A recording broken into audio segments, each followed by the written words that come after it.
Hi guys, happy petals വ്ലോഗിലേക്ക് സ്വാഗതം. ഇന്നത്തെ ഒരു നെത്തോലി കറി ആയാലോ?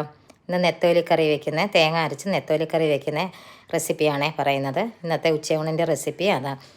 അത് നെത്തോലി കഴുകി വൃത്തിയാക്കി വെച്ചതിന് ശേഷം ഇഞ്ചി, വെളുത്തുള്ളി, ചുവന്നുള്ളി, കറിവേപ്പില, തേങ്ങ, മുളക് പൊടി, മഞ്ഞൾപ്പൊടി, മല്ലിപ്പൊടി എല്ലാം എടുത്ത് വെച്ചതിന് ശേഷം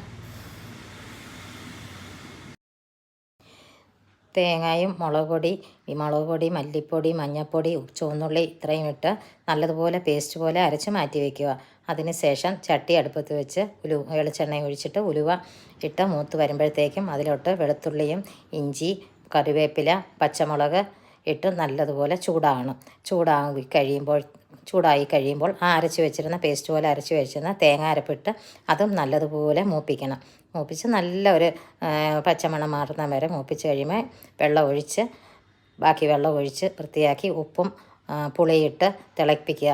അത് നല്ലതുപോലെ വെള്ളം ഇട്ട് തിളച്ച് വന്നതിന് ശേഷം നെത്തോലി ഇടുക. കാരണം നെത്തോലി ചെറിയ മീനല്ലേ, നെത്തോലി പൊടിഞ്ഞു പോകും. അതുകൊണ്ട് ഇച്ചിരി വറ്റി കഴിഞ്ഞിട്ട് വേണം ഇടാൻ. അതിനകത്തോട്ട് നെത്തോലി ഇട്ട് അരിഞ്ഞു വെച്ചേക്കുന്ന തക്കാളി പച്ചയോടെ തന്നെ അതിൻ്റെ മുകളിലിടുക. കറിവേപ്പില ഇട്ട് അടച്ച് വയ്ക്കുക. എന്നിട്ടത് വറ്റി വരുമ്പോൾ കുറച്ച് പച്ച വെളിച്ചെണ്ണയും കൂടെ അതിൻ്റെ മുകളിൽ ഒഴിച്ച് കറിവേപ്പില ഇട്ട് വാങ്ങി വയ്ക്കുക.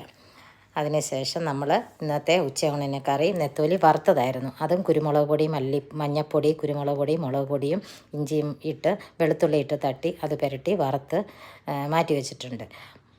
നമ്മുടെ നെത്തോലി വറക്കുമ്പോൾ പൊടിഞ്ഞു പോകാതിരിക്കാൻ വേണ്ടി ഒരു ടിപ്പുണ്ട്. അതായത് നമുക്കൊരു കോൺഫ്ലവറിൻ്റെ പൊടി ശകലം ഇടുക, അല്ലെന്നുണ്ടെങ്കിൽ ഒരു ഗോതമ്പ് പൊടിയോ മൈദാപ്പ് പൊടിയോ എന്തെങ്കിലും ഒരു നുള്ളിട്ടാൽ മതി. അപ്പം നമുക്ക് ഈ നെത്തോലി വറക്കുമ്പോൾ പൊടിഞ്ഞു പോകത്തില്ല. അപ്പം അതൊരു നല്ലൊരു നല്ലൊരു ടിപ്പാണ്. അപ്പോൾ അതിട്ട് ഒന്ന് പുരട്ടി വയ്ക്കുക. അതിൻ്റെ കൂടെ ഉപ്പിട്ട് പുരട്ടി വെച്ചതിന് ശേഷം അത് വറുത്തെടുത്തു. പിന്നെ കൂമ്പ് തോരനുണ്ടായിരുന്നു, സാമ്പാർ, പപ്പടം, അച്ചാർ. ഇതായിരുന്നു ഇന്നത്തെ ഞങ്ങളുടെ ഉച്ചയൂണിൻ്റെ വിഭവങ്ങൾ. അപ്പം എല്ലാവരും സബ്സ്ക്രൈബ് ചെയ്യുക, ലൈക്ക് ചെയ്യുക, കമൻറ്റ് ചെയ്യുക, ഷെയർ ചെയ്യുക. അടുത്ത വീഡിയോ ഉടനെ നാളെ അടുത്ത വീഡിയോ ആയിട്ട് വരുന്നതായിരിക്കും. എല്ലാവരും ഷെയർ ചെയ്യുക, കമൻറ്റ് ചെയ്യുക. Okay guys, bye bye.